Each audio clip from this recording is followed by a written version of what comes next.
मैंने इसके बाद लगाया नहीं था ना ये शीट, तो आप ये शीट भी नोट कर लीजिए, नहीं करी तो सबसे पहले। फिर हम 111 स्टार्ट करेंगे।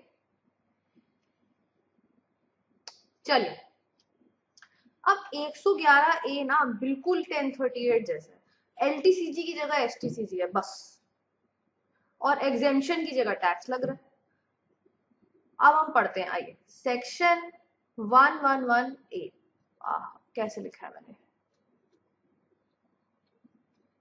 Section 111A। ठीक है, अब देखो सेक्शन 111A क्या बात करता है।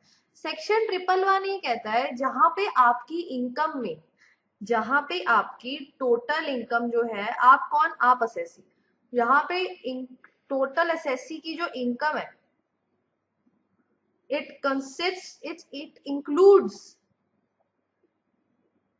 any income chargeable under the head capital gain, यानी कि आपकी जो टोटल इनकम है उसमें कैपिटल गेन के अंदर चार्जेबल कोई इनकम इंक्लूडेड है।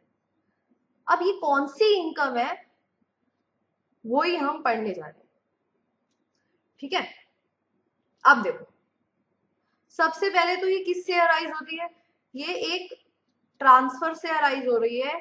किसके ट्रांसफर से, शॉर्ट टर्म कैपिटल एसेट के, ऑन और आफ्टर 1 अक्टूबर 2004। अब ये जो एसटीसीए ट्रांसफर हो रहा है वो है क्या, वो वही तीनों चीजें। सबसे पहले तो equity share of a company, secondly units of N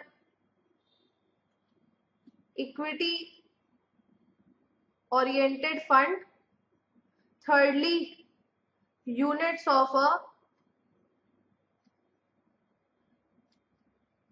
business trust। Equity oriented fund फिर समझ लेते हैं। इक्विटी ओरिएंटेड फंड एक ऐसा फंड है जिसके टोटल प्रोसीड्स का 65% से ज्यादा आपने equity shares of domestic companies में इन्वेस्ट किया है। इक्विटी ओरिएंटेड से पता चल रहा है कि उसमें मैक्सिमम पोर्शन कहाँ इन्वेस्टेड है, इक्विटी में।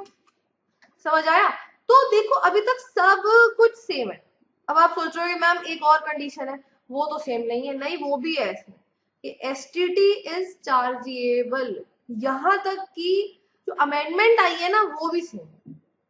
फर्क क्या है फिर, फर्क क्या है, फर्क दो है। एक फर्क तो है कि भाई एलटीसीए की जगह पे एसटीसी है। सेकेंड डिफरेंस ये है कि ये एग्जेम्प्ट नहीं है। This STCG is taxable at the rate of 15%। समझ आया। फिर से सुनिए कि आप 1038 में बस ये था कि यही तीनों चीजें ट्रांसफर हो रही थी। Difference was that this was a long term capital asset. In section 111A it is a short term capital asset. STT must be chargeable, must be payable, and the tax will be 15%. So two differences are there. The first difference being that it is short term. Second difference being that it is not exempt. It is chargeable at the rate of 15%. समझ आया आपको। अब आगे बढ़ते हैं। पहले एक काम करते हैं, ये चीज हम बुक से पढ़ लेते हैं, अच्छा लगेगा आपको, है ना। आओ, ये आ गया आपका 111A। कहते हैं where the total income of an assessee includes any income chargeable under the head capital gain arising from the transfer of a short-term capital asset, being an equity share in a company, equity or unit of an equity-oriented fund, or unit of a business trust, and the transaction of sale is entered into on or after the date on which Chapter 7 of the Finance Act 2004 comes into force। ये date कौन सी है, 1 अक्टूबर 2004, पहले ही बताया था मैंने आपको। And such transaction is chargeable to securities transaction tax. तो tax payable by the assessee on total income. अब देखो, अब इस लाइन का मीनिंग मैं आपको समझाती हूँ क्या है। एसटीसीजी जो टैक्सेबल हुआ किस रेट पे, 15% में, और जो रेस्ट ऑफ द इनकम होगी नॉर्मल स्लैब रेट्स। समझ आया?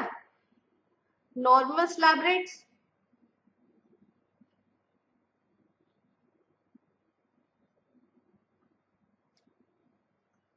यही चीज यहां लिखी है, कहते हैं the tax payable shall be the aggregate of amount of income tax calculated on such STCG at the rate of 15% and amount of income tax payable on the balance amount as if such balance amount was the total income of the assessee। आइए example देखते हैं। Rough सा example है कि 15 लाख जो है आपकी क्या है टोटल इनकम है, जिसमें से 7 लाख का क्या है आपका शॉर्ट टर्म कैपिटल गेन है।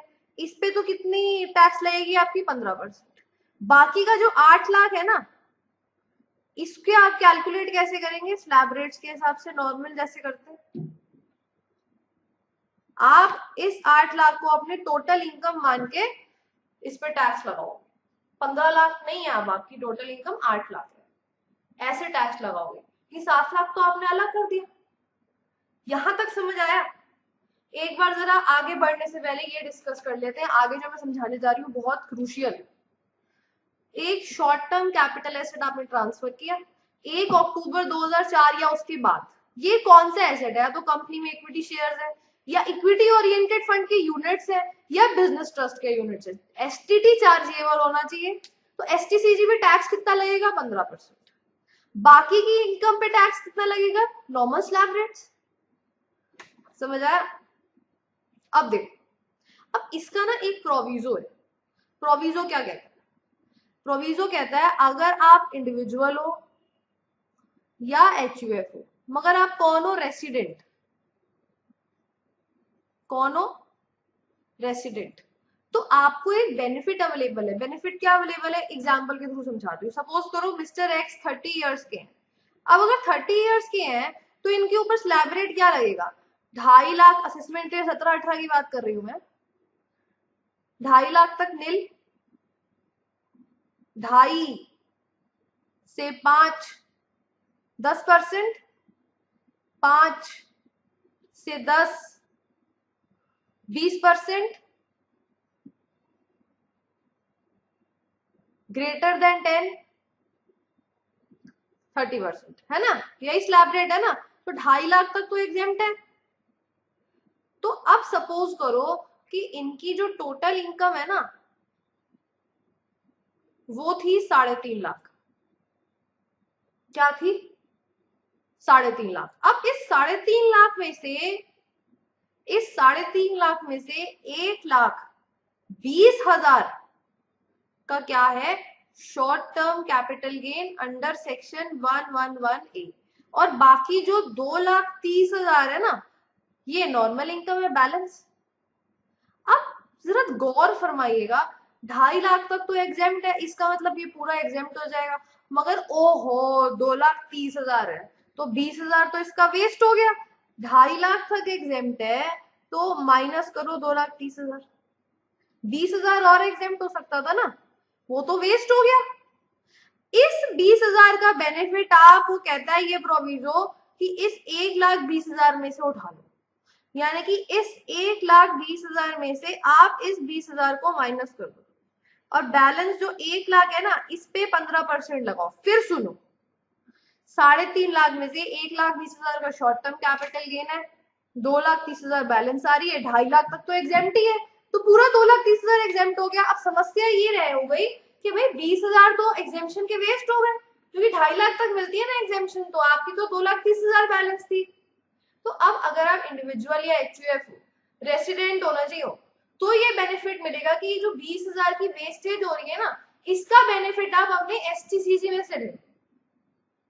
यानी कि बोलने का मतलब ये है 1,20,000 में से 20,000 को माइनस कर दो, बैलेंस 1 लाख पे 15% का जो है टैक्स लगाओ। अभी लिखेंगे कुछ नहीं, मैं आपको पहले समझाऊंगी फिर लिखना। कहते हैं प्रोवाइडेड, अब देखो मैं ये पढ़ाती जाऊंगी और जो मैंने आपको एग्जांपल दिए ना उसमें फिगर यही लिखती जाऊंगी। Provided that in case of an individual or HUF being a resident where the total income as reduced, total income यानी कि 3,50,000 as reduced by such short term capital gain यानी कि 1,20,000 और इसको माइनस करके क्या आ जाएगा 2,30,000 is below the maximum amount which is not chargeable to tax. बोले तो 2.5 लाख below है ना, then such short term capital gain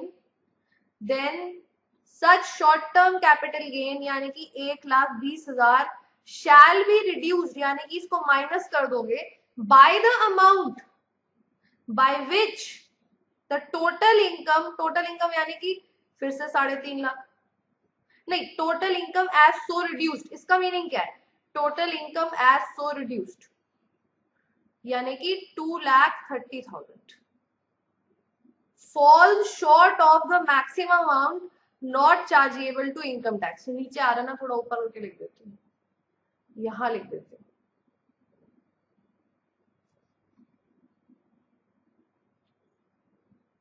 है ना, हाँ, short of the maximum amount not chargeable to income tax बोले तो 2.5 लाख. तो कितना शॉर्ट फॉल हो रहा है, यानी कि फॉल शॉर्ट कितना है 20,000 है ना. तो कहता है, तो अब पढ़ो जरा, कहता है short term capital gain shall be reduced by this amount. तो ये अमाउंट कितना हो गया 20,000 हो गया. तो 1,20,000 माइनस 20,000 करोगे तो टैक्स ऑन द बैलेंस यानी कि 1,20,000 माइनस 20,000 करके जो बैलेंस बच रहा है 1 लाख, इस पे आप कितना लगाओगे कैपिटल गेन पे टैक्स कितना लगाओगे 15%. एक बार फिर पढ़ लेते हैं, आपको अच्छा लगेगा. कहते हैं in the case of individual और HUF बीइंग अ रेसिडेंट, आप रेसिडेंट एसएससी हो कौन हो इंडिविजुअल HUF तभी आपको ये बेनिफिट मिलेगा. वेयर द टोटल इनकम यानी कि 3.5 lakh as reduced by such short term capital gain यानी कि 1,20,000 और हमारा क्या आ रहा है 2,30,000 is below the maximum amount not chargeable to income tax, जो कि हमारे केस में क्या था 2.5 लाख बिलो है. Then such short term capital gain यानी कि 1,20,000 शैल बी रिड्यूस्ड बाय, कौन सा अमाउंट है, amount by which the total income as so reduced यानी कि 2,30,000 fall short of the maximum amount which is not chargeable to income tax यानी कि 2.5 लाख हमारे केस में कितना शॉर्ट फॉल हो रहा है 20,000 का. इस 20,000 से आप STCG को रिड्यूस कर दो and the tax on the balance of such STCG यानी कि 1 lakh shall be computed at the rate of 15%. बस ध्यान ये रखना है कि ये जो बेनिफिट है वो किसको मिल रहा है, इंडिविजुअल HUF, मगर दोनों क्या होने चाहिए रेसिडेंट. समझ आया. अब पहले यहां तक लिख लो क्योंकि आगे ना अमेंडमेंट आ रही है.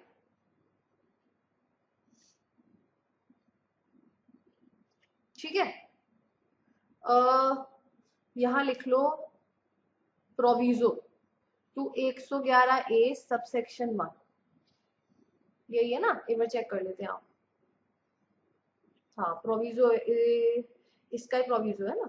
हाँ ठीक है, चलो लिख लो ये, पहले यहां तक लिख लो फिर सेकंड प्रोविजो करते हैं. फर्स्ट प्रोविजो भी लिख लो, फर्स्ट प्रोविजो, ये फर्स्ट प्रोविजो है. इसके बाद सेकंड प्रोविजो जो है उसमें अमेंडमेंट आई है, लिख लो यहां तक.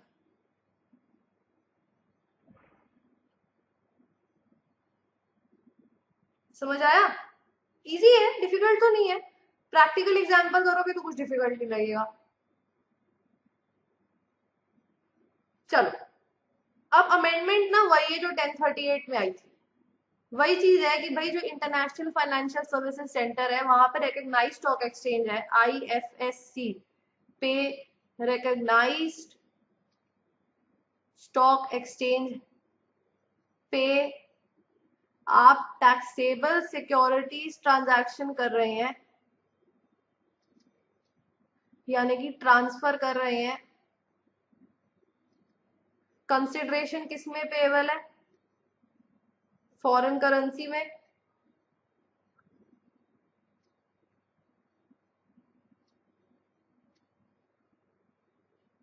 हाँ फॉरेन करेंसी में कंसिडरेशन पेएबल है तो एसटीटी तो क्या था आपका, चार्जेबल नहीं था। देयरफॉर सेकेंड प्रोविजो इंसर्ट किया गया, किसको, 111A सबसेक्शन 1। अब ये वही बात कहता है कि अगर आपने, अभी धीरे धीरे बोल रही हूँ, ध्यान से सुनना, इंटरनेशनल फाइनेंशियल सर्विसेज सेंटर के किसी रिकॉग्नाइज्ड स्टॉक एक्सचेंज में ये ट्रांसफर किया है और आपके ऊपर 111A सबसेक्शन ए एप्लीकेबल है, बस फर्क ये है कि क्योंकि वो एसटीटी एग्जेम्प्ट कर दिया तो एसटीटी आपको पे नहीं करना, सिक्योरिटीज ट्रांजैक्शन टैक्स एग्जेम्प्ट कर दिया ना इन्होंने सब्स्टिट्यूट करने के बाद, तो आपको पे नहीं करना। तो कोई बात नहीं, आपको पे नहीं करना ना, तब भी आपके ऊपर ये एप्लीकेबल होगा आपसे, और आपको टैक्स कितना देना होगा, 15%। समझे, उसमें क्या था, एग्जेम्पशन मिल जाती थी चाहे एसटीटी ना पेबल हो। इसमें ये है कि चाहे एसटीटी आपको नहीं पेबल हो तब भी आपके ऊपर सेकंड प्रोविजो जो कहता है, क्या कहता है कि आपको 15% ही टैक्स देना, आपके लिए एक्सेप्शन कर दी। चलो, ऐसा क्यों किया गया, ऐसा इसलिए किया गया ताकि हम आईएफएससी को एक फाइनेंशियल सर्विसेज हब में डेवलप कर पाए, एंकरेज कर पाए कि ये एक फाइनेंशियल सर्विसेज हब बने। यही चीज मैंने यहाँ पे समझाई है।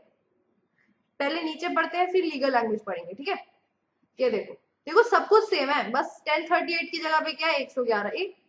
Section 111A provides that STCG arising on transfer of listed equity shares, listed units or of an equity oriented fund or business trust is taxable at a concessional rate of 15% provided that STT is paid.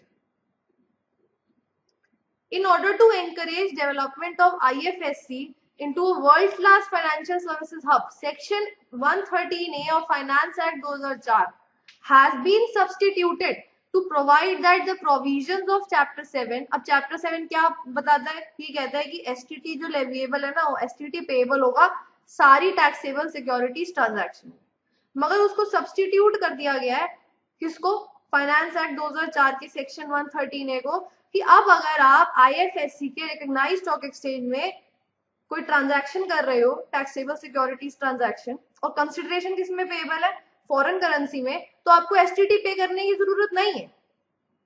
तो अगर ऐसी कोई transaction आपने करी है और आपने STT पे नहीं किया तो कोई बात नहीं, आपको तब भी 15% का कंसेशनल रेट ही लगेगा। आपके लिए एक्सेप्शन कर दी गई, आपके लिए अमेंडमेंट ले आया मैं सेक्शन। तो सेकेंड प्रोविजो देखो, ये ना सारी कंडीशंस जो है आपको पता होनी चाहिए कि रिकॉग्नाइज्ड स्टॉक एक्सचेंज कहाँ लोकेटेड है। देखो मैं पेन भी चेंज कर देती हूँ आपके लिए। रिकॉग्नाइज्ड स्टॉक एक्सचेंज है लोकेटेड कहाँ पे है, इंटरनेशनल फाइनेंशियल सर्विसेज सेंटर में।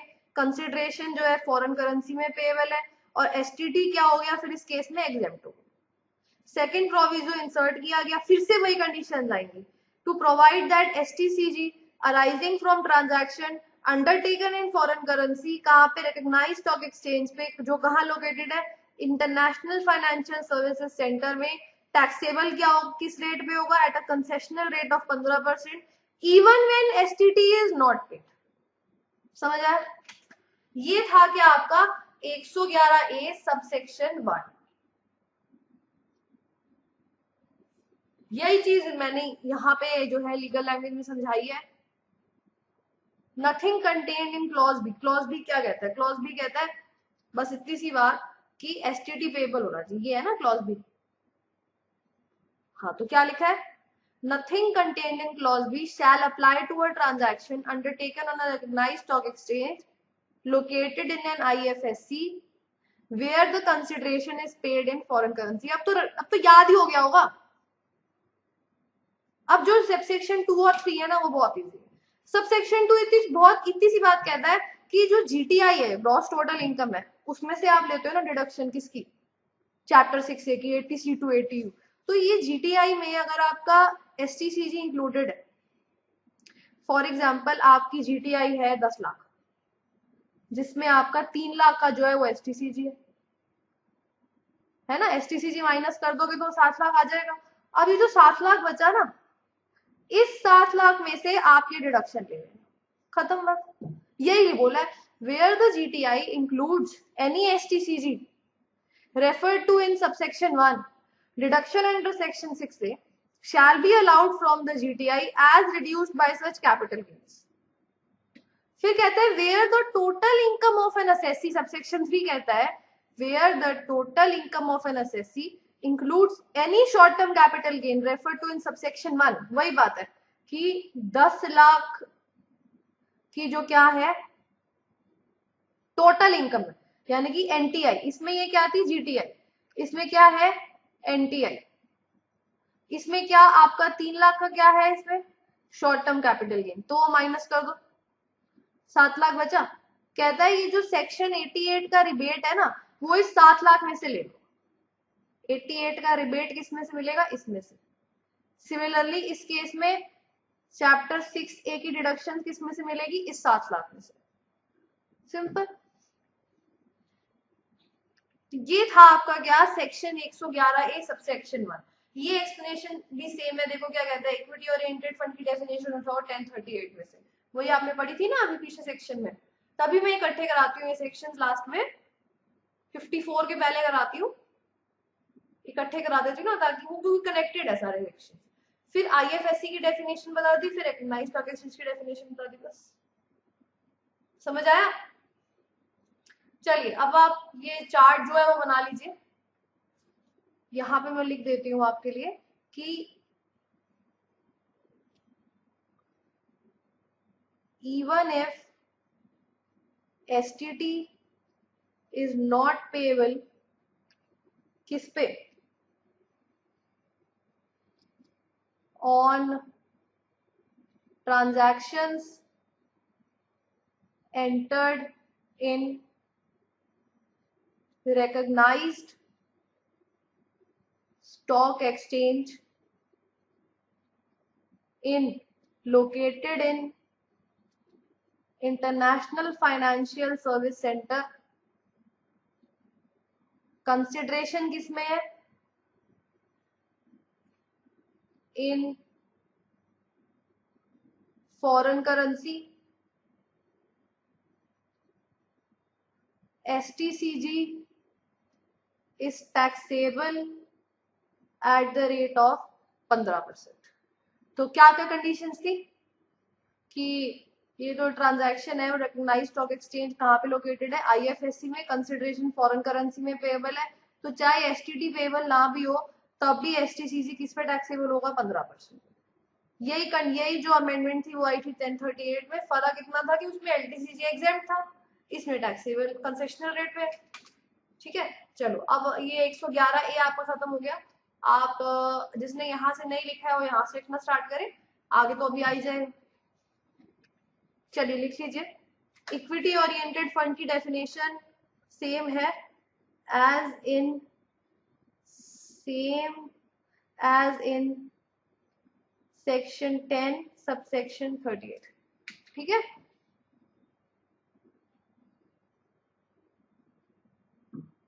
बहुत इंपॉर्टेंट है ये एग्जेम्पशन, और ये प्रोविजो, फर्स्ट प्रोविजो भी बहुत इंपॉर्टेंट है। ठीक है, सेकंड प्रोविजो तो बहुत ही ज्यादा इंपॉर्टेंट है, अमेंडमेंट है ना इसमें, तो असेसमेंट ईयर